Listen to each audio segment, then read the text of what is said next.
سردیوں کی ایک یکبستہ شام کو ایک بچے نے اپنے پالتو کچھوے سے کھیلنا چاہا، مگر کچھوا سردی سے بچنے اور اپنے آپ کو گرم رکھنے کے لیے اپنے خول میں چھپا ہوا تھا۔ بچے نے کچھوے کو خول سے باہر آنے پر آمادہ کرنے کی بہت کوشش کی، مگر بے سود۔ آخر بچے نے اپنا اور کچھوے کا سارا قصہ اپنے باپ کو کہہ سنایا۔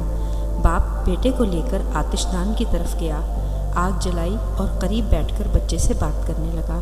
تھوڑی ہی دیر گزری تھی کہ کچھوا بھی حرارت لینے کے لیے آہستہ آہستہ چلتا ان کے پاس آ گیا۔ یہ دیکھ کر باپ نے بچے کو مخاطب کیا اور کہا، بیٹے، انسان بھی کچھوے کی طرح ہی ہوتے ہیں۔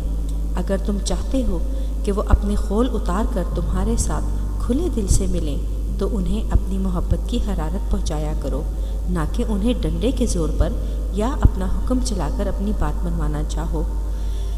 پرکشش اور جادوئی شخصیت والے لوگوں کے پوشیدہ رازوں میں سے ایک راز یہ بھی ہے کہ وہ زندگی میں لوگوں کو اپنی محبت کی حدت اور اپنے جذبات کی گرمی پہنچا کر انہیں اپنا گرویدہ بناتے ہیں۔